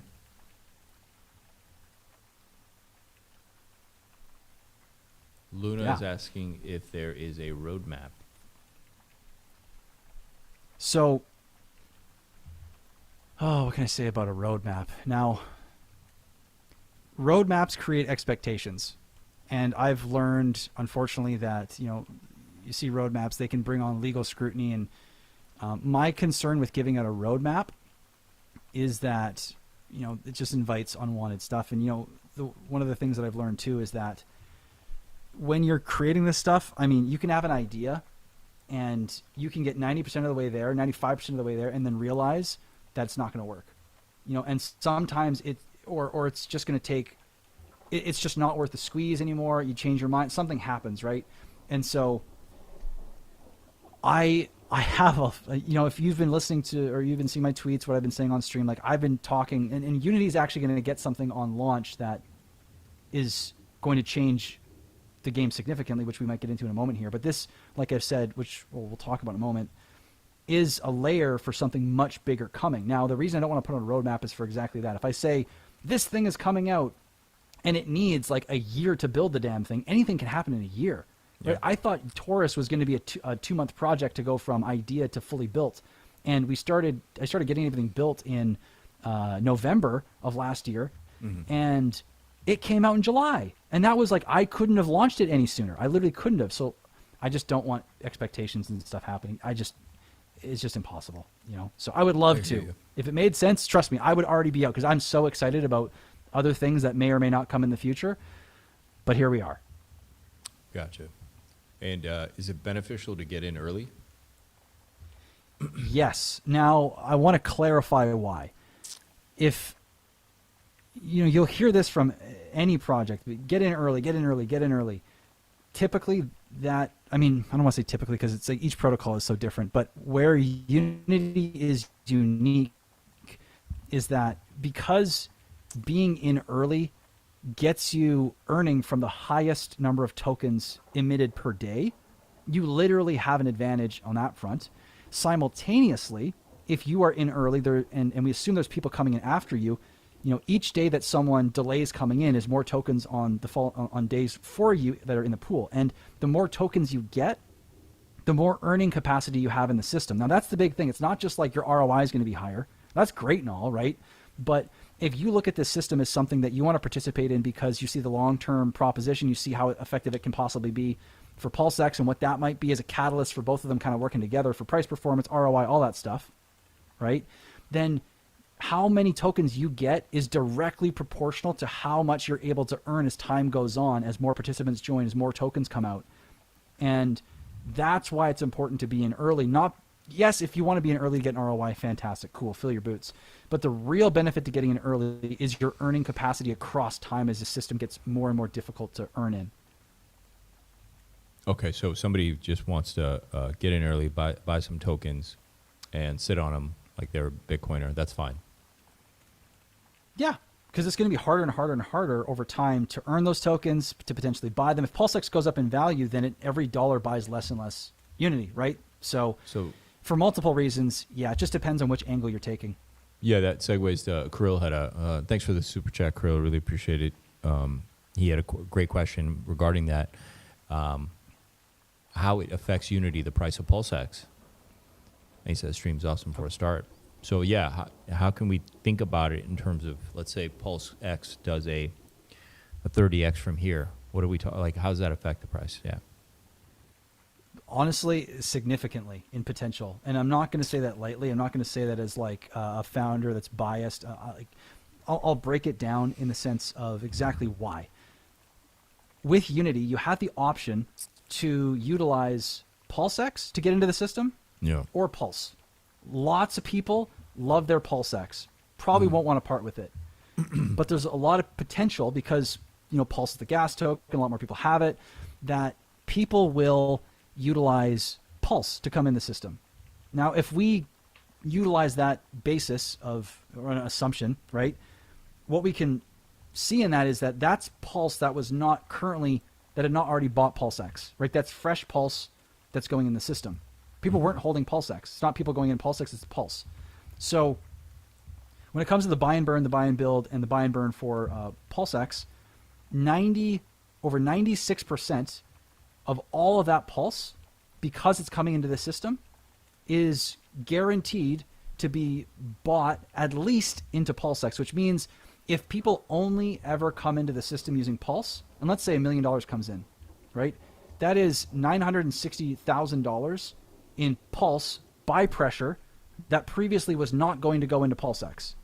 If we scale this out across time, let's say over 5 years, right, $100 million cumulatively, right, comes into the system via Pulse.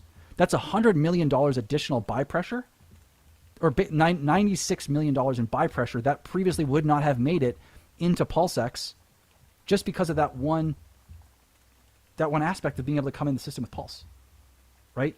Now, the other aspect that's huge here is the fact that, just over 4% of everything that comes into the system is buying and burning PulseX specifically. So someone brings in $1 of PulseX, just over 4 cents of that dollar is burnt of PulseX. If Pulse comes in, 4 cents for every dollar buys and burns PulseX. So simultaneously, while this buy pressure is coming in, it is permanently removing supply, which cannot be minted again, meaning the supply is being deflated. The price is being pushed up. There's less and less to buy over time. You have this incredible pressure that is being forced into PulseX, not even including Unity, but because Unity resets every 88 days, and the only in Unity is by putting in some. Uh-oh.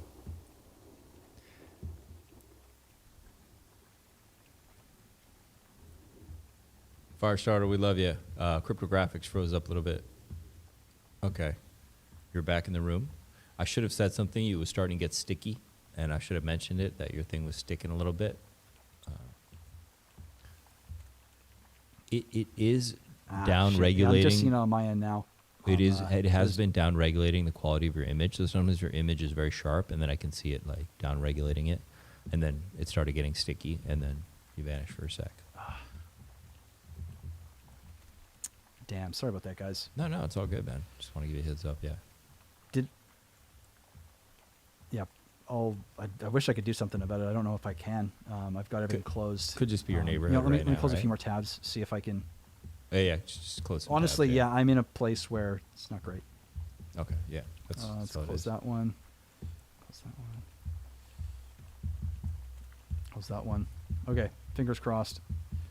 But did what I was saying come through?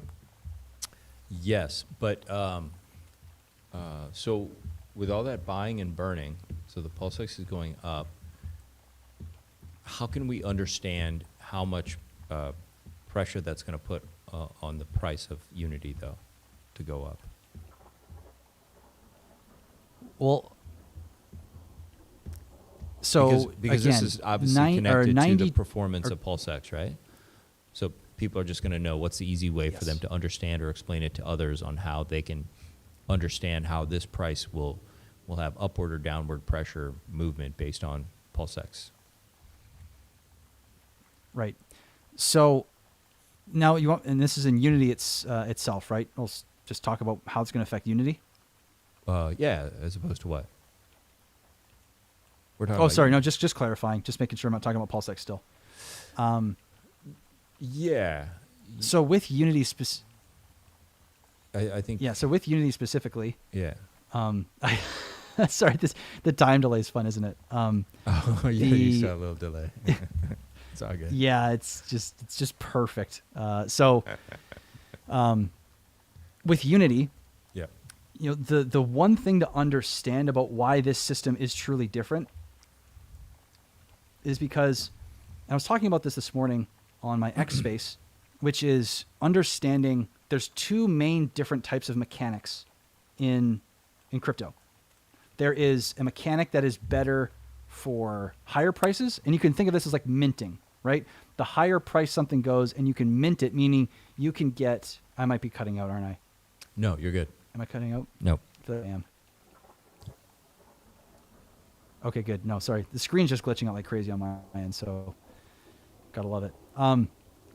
When you mint something, right? Let's say it's in PulseX, and let's say it's a 1-to-1 ratio, right? That means you put in one PulseX, you get one of this token. Yeah. Now, if the price of this token that you're minting is twice as valuable as PulseX, that means that it's quite profitable to do that move, meaning it's better, the higher price that this token goes, right, the better the ROI is for this move. So this is like a bull market mechanic. You can think of it like, right? So the higher the price goes, the better this is for people that are getting into the system. Right. Now, on the flip side of that, we also have staking, or some kind of action that incentivizes buying, right? Because then you get more tokens for your dollar. Then when you put those in the system, you're able to earn more, get more fees, get whatever, right? And so you have a minting style or a mining style function, which is better for higher prices. And then you have a staking or something like staking, which is better for lower prices. And these two actions allow you, if you harmonize them, which is what Unity has, allows you to create an incredible incentive structure, especially when you have a perpetual system that you can earn from over time. And what this means is, as Unity goes up and down in price, there's a specific ratio that makes it so, like if I go to the DApp here, actually, let me just see. Oh, I know it's causing the glitch, by the way. I just don't think I can close it without turning off my entire computer, which sucks. Okay. But yeah, I just realized what that was. You so found what happens though is the system launches. Yeah, I did. Sorry guys, apologize about this. Next time I'll reset the computer just to make sure. But there is a ratio of Unity to PulseX, which is 100,000 to 1. And when the price of Unity is higher, meaning basically it takes more PulseX, so it's like maybe it's like 200,000 to 1 is the Unity to PulseX ratio, right?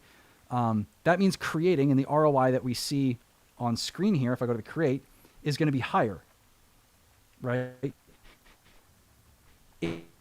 If price of Unity relative to PulseX comes down, now it goes below that 100,000 to 1 ratio, now the ROI for staking is going to be higher. So what happens here is you get this incentive structure where people are incentivized when the creation ROI is high to compound and to sell and to get more and more tokens, to use these high prices to their advantage. But when the crossover happens where the price goes down relative to PulseX across that median point, and now staking is higher in ROI, now you've changed the incentive structure. Now what's incentivized more is buying, right? Buying and staking, which creates less or more demand to buy at the price and to lock it up to keep earning in the system, which alleviates the buy and burn and the buy and build from really having to challenge all that sell pressure. People are still going to do that, but you're creating a different kind of dualistic incentive, which, you know, keeps the price kind of at this median point here across time. And because of all these difficulty measures that we talked about, what this actually does is instead of it being a flatline stable coin against PulseX, it kind of goes up over time. It becomes more valuable against PulseX across time. And we're waiting with Taurus to really see this in action. But the one thing that I have seen is there's a demand for staking regardless of where the price is already, which makes me really believe that this incentive that's built into the protocol is really going to shine once the price drops. And you're going to see a lot of people buying because the tokens equal shares in the system, right? So you can get cheaper shares by buying cheaper Unity. Okay, interesting. Okay.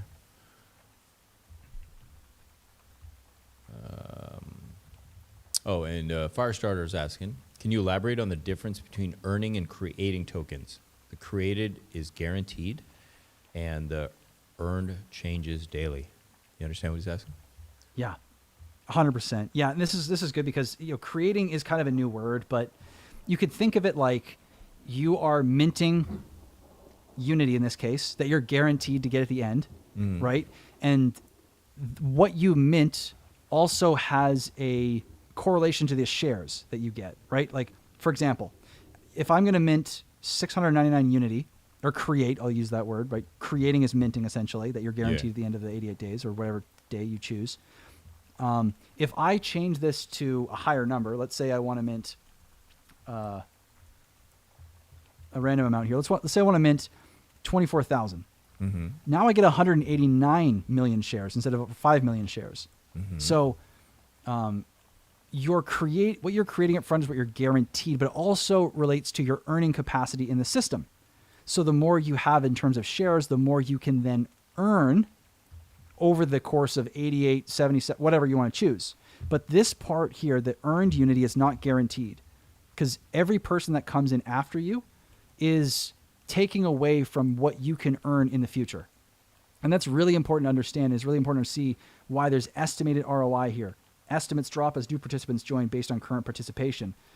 This is, and I put a disclaimer in the white paper, because this is more of a beacon to show you which action right now is the better action in terms of getting shares in the Unity system, right? This could say 2 million% ROI when the system first launches. And then if a ton of people come in, that could go down to 1,000% or 100% ROI, because it's all based on participation, right? And you don't know in that moment who's going to come in after you, how much economic energy they're going to put in. But the more people come after you, instead of it expanding the supply, it actually decreases the supply coming out on a given day. Okay.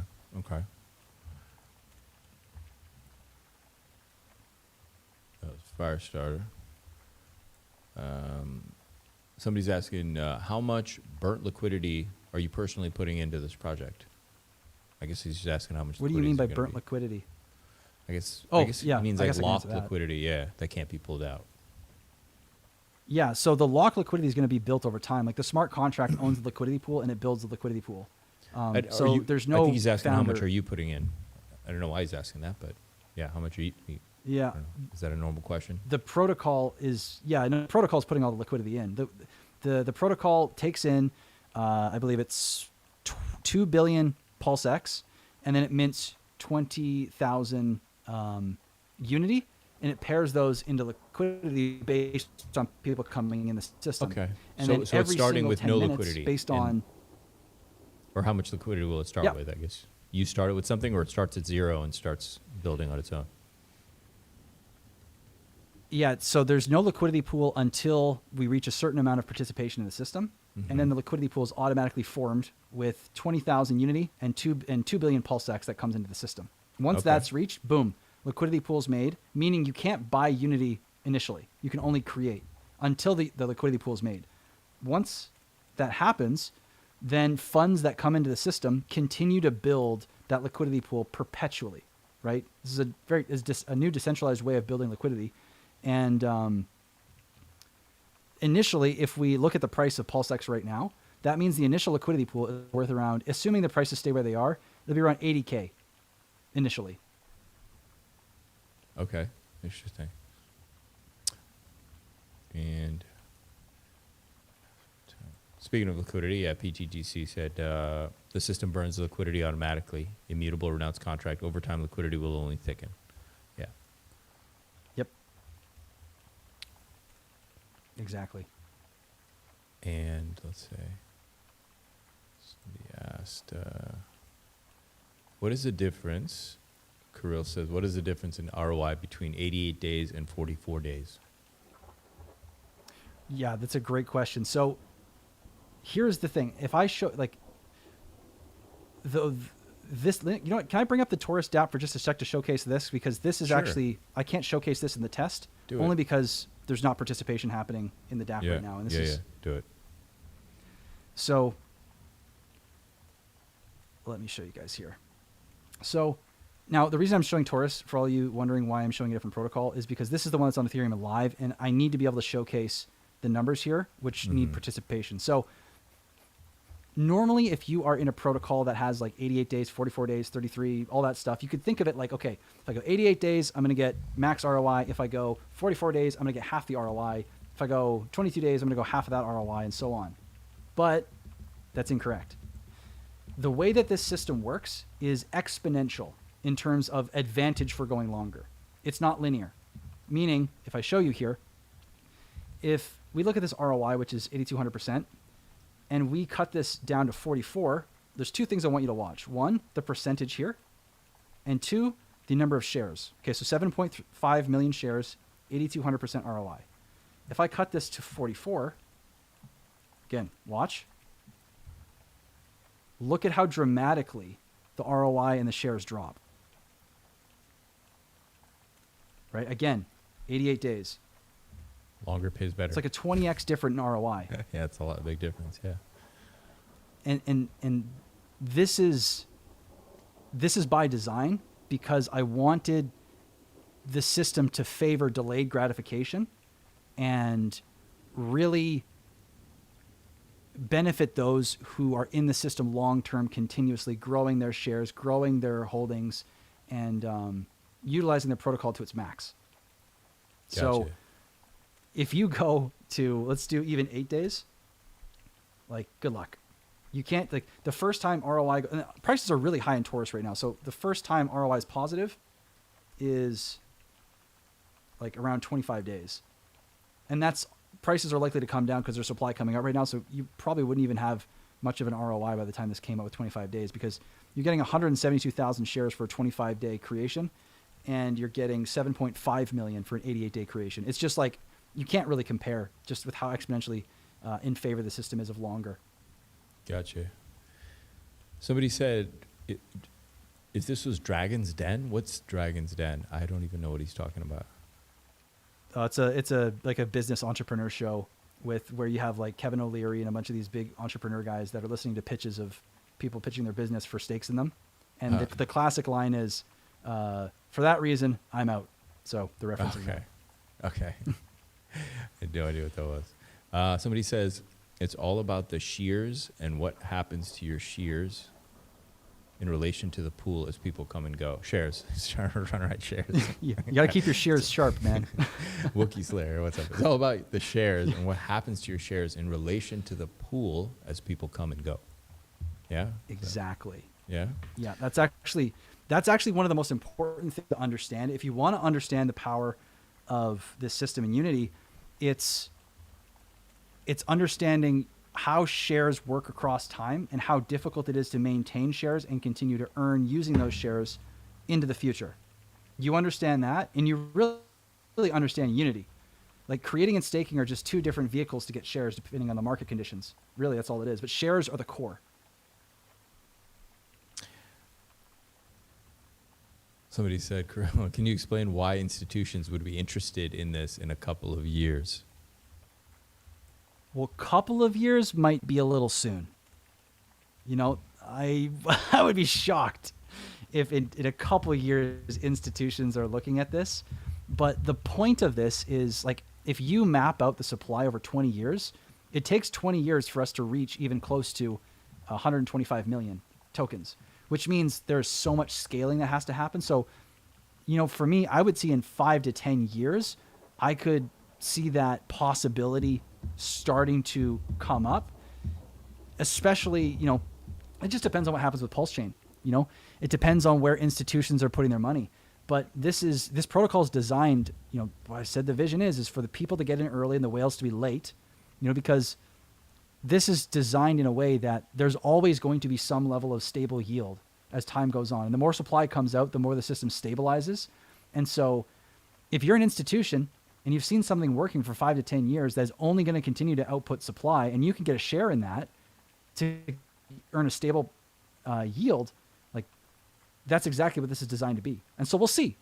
You know, the designs can only get you so far. A lot needs to happen for that to come true, but that is how it's designed. I wanted this to be something where institutions and retail and early investors can all, you know, use it perpetually and have it to be a stable place for people to come for reliable yield.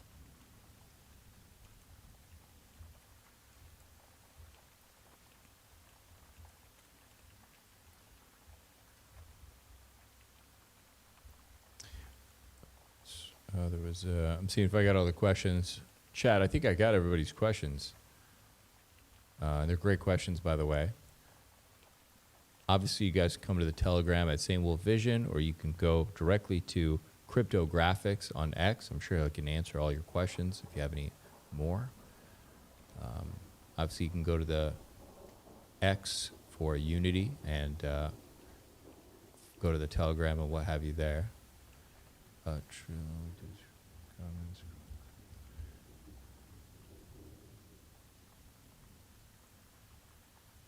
Yo, Marco, what's up, man?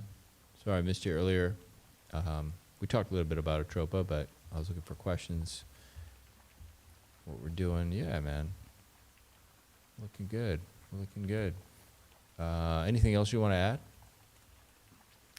Actually, Ruskino? what I would say is, yeah, I would just say, guys, this is one of those protocols where the more you look into it, the more you'll understand. It's not some like when we go this deep, I'm always like a little worried because there is so much to unpack with this freaking system. I'm fully aware of that. It's just why I made the dApp so simple. I tried to make it as easy to use on the interface as possible. So just really try and remember that like, it is a lot to take in, you know, so take it slow, ask questions, come in the TG, you know, I don't care what questions you have. I mean, even if you brought up academiciate's question, I would answer that. Like I don't care about the questions that are too hard. I'll answer them all, you know? Yeah. You want to answer it now? You want to take it? It's a, sure, dude. Okay. There's no question that's too hard. okay. He says, well, how about I just buy, hold, and borrow value from the RH coins? You know, kind of how Bitcoin became so valuable. It seems simple. What's he saying? What are you getting at? Well, I mean, if that's how you feel, dude, perfect. Don't participate in Unity. You know, this is, you don't have to participate in Unity to benefit from Unity. Because if Unity is even moderately successful, it's going to bring demand in for at least PulseX. And that's going to push up the price of PulseX. It's going to burn PulseX. And I think at a minimum, you should be able to see that there's value in something like this coming out, at least for the benefit of PulseX, right? Now, if you think about this as, let's say it's hyper successful, right? Then you just holding richer hard tickers are still going to benefit from this. And so best case scenario, you benefit. Medium case scenario, you benefit. Moderate case scenario or low case scenario, low impact, nothing really changes. But I mean, if it's anything like Taurus, which we've already seen only in 35 days, having a significant impact on Titan X, then we should see a pretty quick impact on PulseX as well. So, and also too, I'm not asking anyone who doesn't want to participate. You know, this is a protocol where it's going to prove itself, whether you know you like it or don't like it. And I don't want people to just listen to my words and think, oh, he's saying this and that, so I got to believe him. No, if you're skeptical, please be skeptical. Remain skeptical until you understand what's happening and you actually see it firsthand. Because the system is built to prove itself, not for me to prove a point about how it's going to be and then, you know, just talk the talk, right? I'm here to talk about as much as I can, but it's designed to prove itself in time. So, yeah, if you don't like Unity, cool, man. Richer hard tokens are going to fly. Hold them. Don't let go of them. I'm not asking anyone to that doesn't want to. Cool, man. When is it dropping? You have between a date? Next Monday. Yeah, we got between the 18th and 20th, and we're saying the between, so that way we're protecting, so that way people can't get a hold of the contract and just everyone snipes the hell out of it, as much as we can protect that. So you guys will know on X. It'll be in the Telegram, and if you want to know, like basically my Cryptographics founder X, Unity, and the Telegrams are the three official places where you get the contract addresses, all the official updates. If anyone else is posting, if any other accounts are posting, it's not official.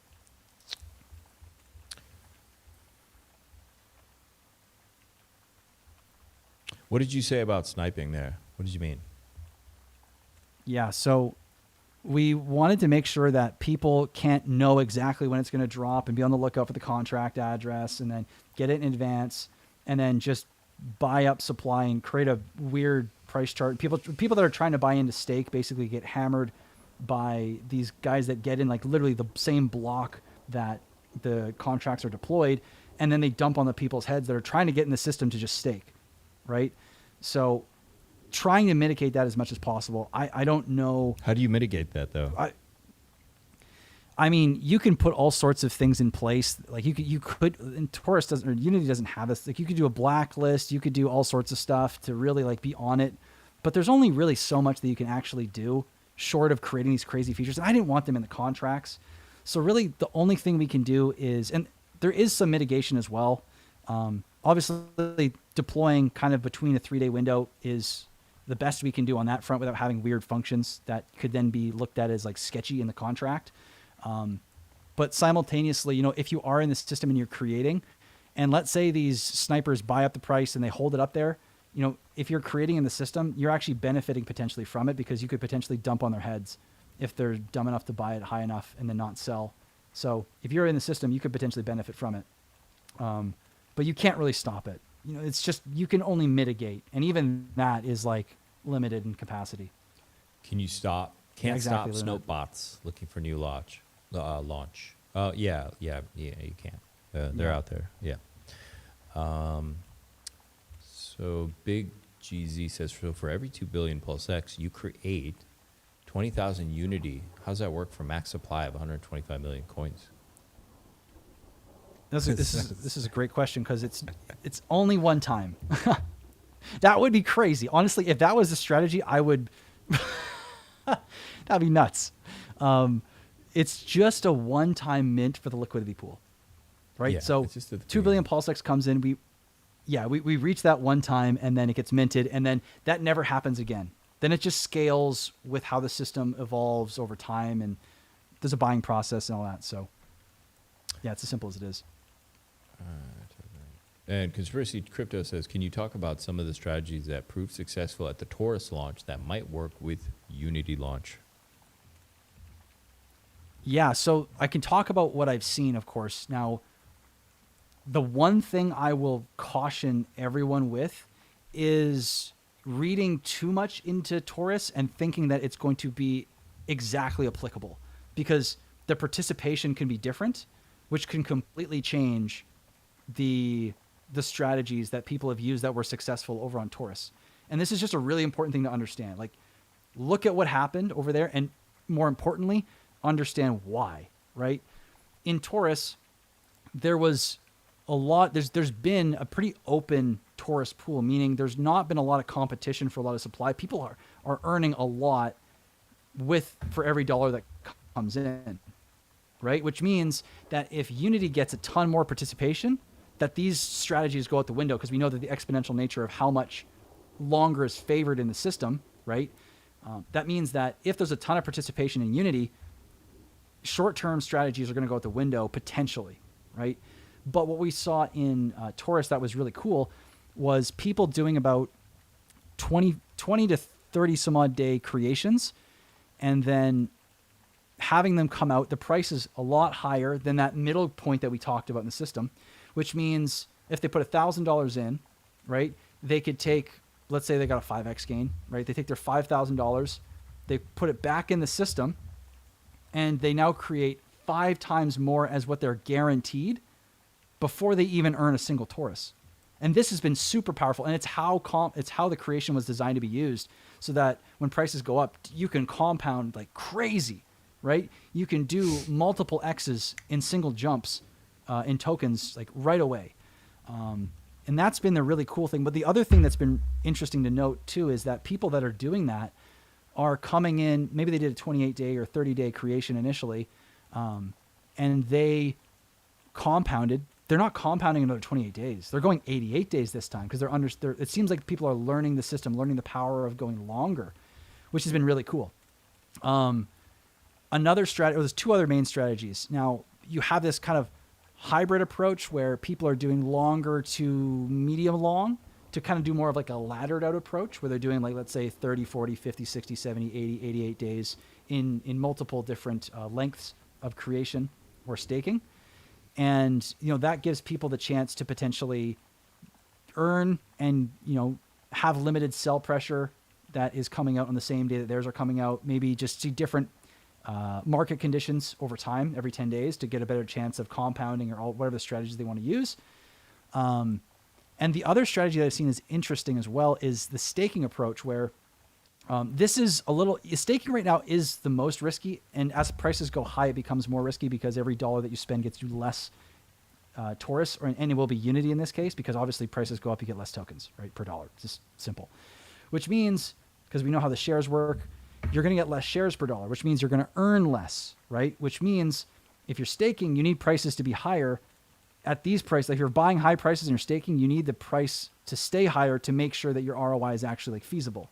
So, but what I'm seeing that people are doing, which is really cool, is remember that Unity and Taurus have a early end stake function, meaning if people are doing like a 66-day stake or a 44 or an 88-day stake, they can time the market.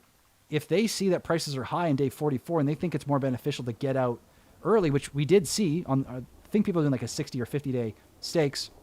They early end staked, ended, sold, went back into Titan X, and went back in the system. So this is another form of compounding, right? Which has advantages over creating as well. So there's a lot of, now the one thing I haven't seen at all is people buying and really holding. There's like less than 1,000 tokens in circulation. We've seen many more than 1,000 tokens come out, and most people are not holding them. They're doing something with them. So this is what Taurus is doing, but again, participation for Unity is really going to change these dynamics. And if you really want to do well at Unity, I would just study like what people are doing and why. More so why than what they're doing, so you can then apply the same context to their decision making, to your decision making, and look for like those opportunities to arise versus like thinking that like you're just going to be able to apply the actions and it's just going to work. Hopefully that wasn't too much, but there's a lot. There's so much happening in Taurus. It's again, there's just a lot going on.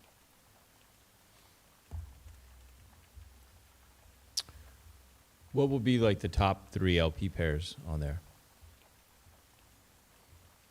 Well, the way it's designed is there's only going to be one pair. PulseX Unity. PulseX Unity. Okay. Yeah, Yep. that makes sense. And now, yeah, that's by design too, right? Like it's not that I don't want LP pairs to eventually be made, but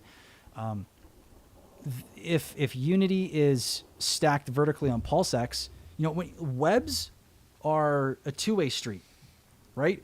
If your token is in a web and everything else is moving up but your token, when you have a web, it pulls your token up, right? But if your token's wanting to go up and you're paired with a bunch of things that don't want to move up, those tokens are going to be pulled up and you're actually going to be held down a little bit, right? So this token actually works best when it is just vertically stacked on top of Pulse and PulseX.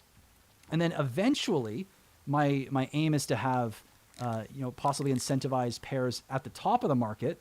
So that way, once we reach, let's say, crazy high prices, now you create that depth and liquidity to allow the price to stabilize. And then now you don't come back down nearly as low. So initially just PulseX, and maybe in the future we get to pairs with like USDC or something like that. I don't know. We'll see.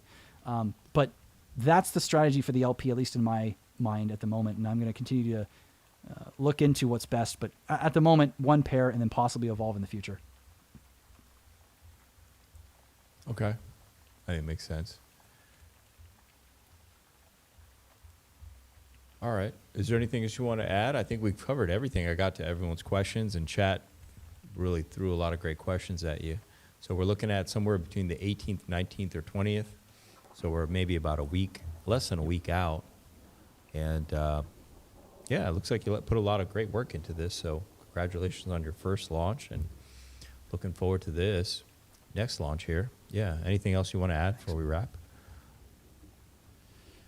Well, first of all, I mean, thank you. Thanks for having me. It's great to hang out. Like, it's just, I always kind of have to laugh when I know we're approaching all the details. So for all of you that are listening and like asking questions, like all the questions are fantastic. I appreciate them. And keep the questions going. Keep asking me in the Telegram. Ask me on the X Spaces, because I do X Spaces daily as well. But yeah, just keep learning. Keep asking the questions. And, just watch. If you're not going to participate, I just watch. Just you never know how this thing's going to go, and it might surprise you as well. You never know. Yeah. But that's it, man. I just appreciate your time. Appreciate you hanging out, and it's going to be fun to watch this thing in real time. Yeah, brother. It's an absolute pleasure hanging out with you. And yeah, best of luck, man. I'm excited for you. Thanks, dude. Means a lot. I appreciate it. You got it. Chat, you guys are amazing. We love you. Thanks so much. Cryptographics. Talk soon, man. You're going to come to a live stream soon, right? Hang out? I would love to. Yeah, you just tell me when they are. I'd love to come hang out. We got to talk macro and whatnot as well. Yeah. Not just my we'll look stuff. at some charts and you just come hang out. All right, brother. You have a good do weekend. it. We'll talk soon. Thanks, man. You too. All See you, right. chat. Cheers. Night, everyone.